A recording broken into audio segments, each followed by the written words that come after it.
नमस्कार मंडळी, चला तर हा माझा गव्हाचा प्लॉट आहे. अजित 108 हे व्हरायटीचे नाव. सुंदर असा गहू आहे. उंचीला भरघोस थोंब व चांगला ॲव्हरेज अशी गव्हाची असलेली व्हरायटी. आज याची काढणी आहे.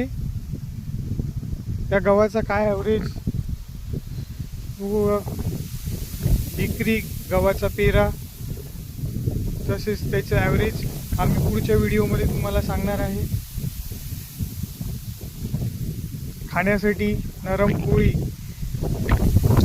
व दाण्याला चकाकी असलेला हा अजित 108 व्हेरायटीचा गहू. याची आज हार्वेस्टिंग आहे. धन्यवाद.